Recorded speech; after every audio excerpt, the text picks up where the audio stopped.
Hi friends, welcome to Anju's cooking world. എല്ലാ കൂട്ടുകാർക്കും നമ്മുടെ പുതിയൊരു വീഡിയോയിലേക്ക് സ്വാഗതം. ഇന്ന് നല്ല ടേസ്റ്റുള്ള മടക്കു പോരിയുടെ റെസിപ്പി ആയിട്ടാണ് ഞാൻ വന്നിട്ടുള്ളത്. കുട്ടികൾക്കൊക്കെ ഒരുപാട് ഇഷ്ടപ്പെടും.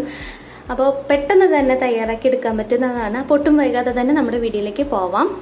പൂരി തയ്യാറാക്കാൻ വേണ്ടിയിട്ട് മൈദാമാവ് ആവശ്യമായിട്ടുണ്ട്. അത് നമുക്ക് മിക്സിംഗ് ബൗളിലേക്ക് ഇട്ട് കൊടുക്കാം. ഇനിയിപ്പോൾ മൈദാമാവിന് പകരം നിങ്ങൾക്ക് വേണമെന്നുണ്ടെങ്കിൽ ഗോതമ്പ് മാവ് ചേർക്കാവുന്നതേ ഉള്ളൂ. ഇത് ഞാനിവിടെ 2 കപ്പ് മൈദാമാവാണ് എടുത്തിട്ടുള്ളത്. നമുക്കത് മിക്സിംഗ് ബൗളിലേക്ക് ഇട്ട് കൊടുക്കാം. അതിനോടൊപ്പം തന്നെ ഞാനിവിടെ 1/4 ടീസ്പൂൺ ബേക്കിംഗ് സോഡ എടുത്തിട്ടുണ്ട്. നമുക്ക് അതും കൂടി ഇതിലേക്ക് ഇട്ട് കൊടുക്കാം. ആവശ്യത്തിനുള്ള ഉപ്പ് കൂടി ഇട്ട് കൊടുക്കാം. ഇനി ഇത് നന്നായിട്ടൊന്ന് മിക്സ് ചെയ്യാം.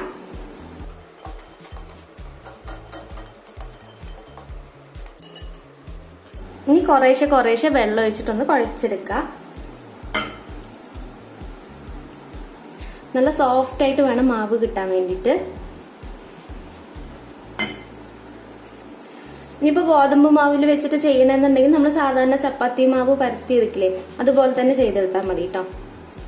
അതുപോലെ തന്നെ മാവ് കയ്യിൽ നന്നായിട്ട് ഒട്ടിപ്പിടിക്കും. അത് കുഴച്ച് വരുമ്പോൾ ശരിയായി വന്നോളൂ കേട്ടോ.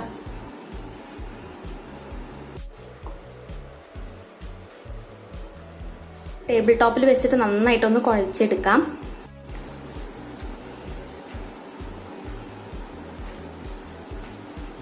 മാവ് ഇപ്പോൾ നന്നായിട്ട് കുഴച്ച് വെച്ചിട്ടുണ്ട്. നല്ല സോഫ്റ്റ് ആയിട്ടാണ് കിട്ടിയിട്ടുള്ളത്. ഇനി ഇത് നമുക്കൊരു 20 മിനിറ്റ് ഒന്ന് റെസ്റ്റ് ചെയ്യാൻ വേണ്ടിയിട്ട് വെക്കാം. ഇതുപോലെ എന്തെങ്കിലും ഒരു പ്ലേറ്റ് വെച്ചിട്ടൊന്ന് കവർ ചെയ്ത് വെക്കാം. അല്ലാന്നുണ്ടെങ്കിൽ തുണി വെച്ചിട്ടൊന്ന് അടച്ചു വെച്ചാലും മതി. ഉള്ളിലേക്കുള്ള ഫില്ലിങ്സ് ചെയ്തെടുക്കണം. അതിന് വേണ്ടിയിട്ട് ഞാൻ അവിടെ ഒരു പാൻ വെച്ചിട്ടുണ്ട്. അതൊന്ന് ചൂടായി വരട്ടെ. അതിലേക്ക് ഞാൻ ഇവിടെ തേങ്ങ എടുത്തിട്ടുണ്ട്. തേങ്ങ എടുക്കുമ്പോൾ പ്രത്യേകം ശ്രദ്ധിക്കാം. നല്ല പച്ച തേങ്ങ എടുക്കാതെ ചെറുതായിട്ട് മൂത്ത് വന്നിട്ടുള്ള തേങ്ങ വേണം ചിരവി എടുക്കാൻ വേണ്ടിയിട്ട്. അല്ലാന്നുണ്ടെങ്കിൽ ഇത് പെട്ടെന്ന് തന്നെ ചീത്തയായി പോകാനായിട്ട് സാധ്യതയുണ്ട്. നമ്മൾ മൂത്ത തേങ്ങയാണ് എടുക്കുന്നത് എന്നുണ്ടെങ്കിൽ ചുരുങ്ങിയത് ഒരാഴ്ച വരെയെങ്കിലും ഇത് നമുക്ക് സ്റ്റോർ ചെയ്ത് വെക്കാനായിട്ട് സാധിക്കും. ഇനി നമുക്കിതിനെ പാനിലേക്ക് ഇട്ട് കൊടുക്കാം. ഒരുപാട് കളറ് മാറിപ്പോവരുത്. ചെറുതായിട്ട് ഒരു കളർ, ഗോൾഡൻ കളർ ചെറുതായിട്ട് വരുന്ന സമയത്ത് നമുക്ക് ബാക്കിയുള്ള ഇൻഗ്രീഡിയൻസ് എല്ലാം ചേർക്കാം. ഇത് മീഡിയം ഫ്ലെയിമിൽ വെച്ചിട്ട് വേണം ചെയ്തെടുക്കാൻ വേണ്ടിയിട്ട്. ഇല്ലാന്നുണ്ടെങ്കിൽ പെട്ടെന്ന് തന്നെ കരിഞ്ഞു പോകും.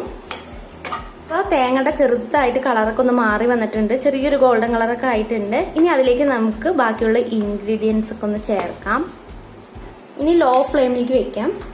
ഇനി ഇതിലേക്ക് കുറച്ച് അണ്ടിപ്പരിപ്പ് ചേർക്കുന്നുണ്ട്. ഞാൻ വെറും 4 എടുത്തിട്ടുള്ളൂ. അത് ചെറുതായിട്ട് കട്ട് ചെയ്ത് വെച്ചിട്ടുള്ളതാണ്. അത് ഇതിലേക്ക് അങ്ങോട്ട് ഇട്ട് കൊടുക്കാം.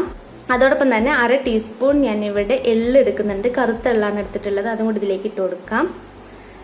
ഇനി നന്നായിട്ടൊന്ന് മിക്സ് ചെയ്യാം.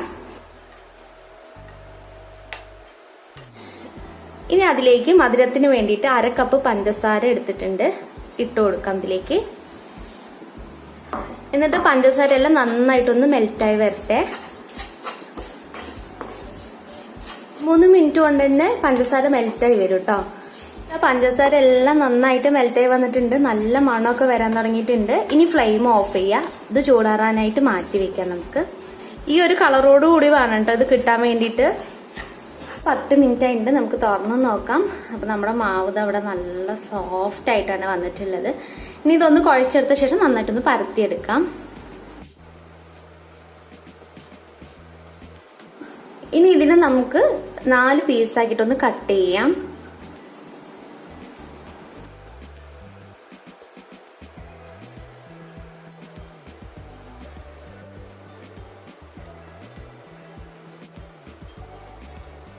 കുറച്ച് മൈദാമാവ് തൂവി കൊടുത്തിട്ടൊന്ന് പരത്തിയെടുക്കാം.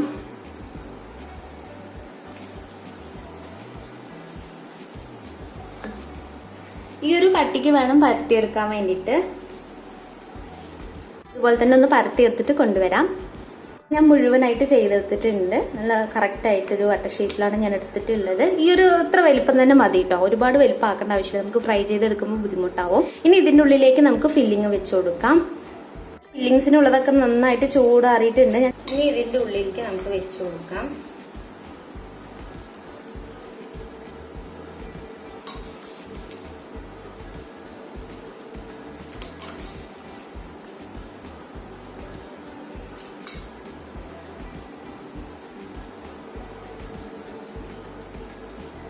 ഫില്ലിങ്സ് ഒക്കെ നിങ്ങളുടെ ഇഷ്ടത്തിനനുസരിച്ചിട്ട് ചെയ്യാം കേട്ടോ.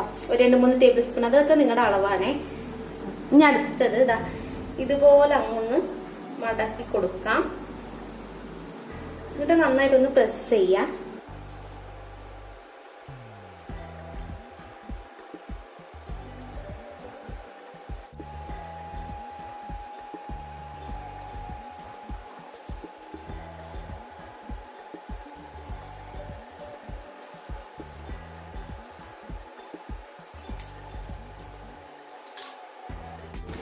അങ്ങനെ ഇതവിടെ കറക്റ്റായിട്ട് ക്ലോസ് ആക്കിയിട്ടുണ്ട്. ഇനി അടുത്തത് ഇതുപോലെ ഒന്ന് ചെറുതായിട്ട് ഒന്ന് ഇങ്ങനെ പ്രസ് ചെയ്ത് ട്വിസ്റ്റ് ചെയ്ത് കൊടുക്കുക. അതുപോലെ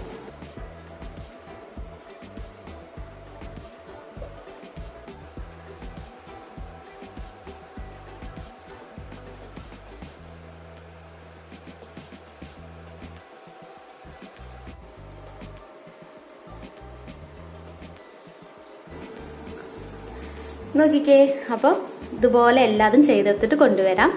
ഞാൻ ഫുള്ളായിട്ട് ചെയ്തെടുത്തിട്ടുണ്ട്. ഇനി നമുക്ക് ഇതിനൊന്ന് ഫ്രൈ ചെയ്തെടുക്കണം. ഈ ഒരു പാകത്തിൽ വേണം നമ്മൾ ഇട്ട് കൊടുക്കാൻ വേണ്ടിയിട്ട് കേട്ടോ.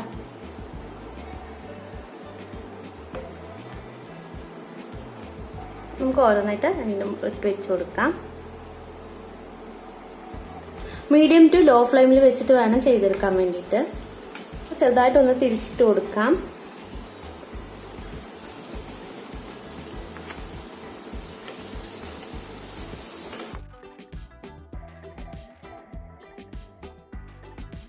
അങ്ങനെ ഇതാ നമ്മളുടെ മടക്കുപൊരി ഇവിടെ തയ്യാറായിരിക്കുകയാണ്. നമുക്കിതൊന്ന് കട്ട് ചെയ്ത് നോക്കാം. നല്ല ചൂടുണ്ട്.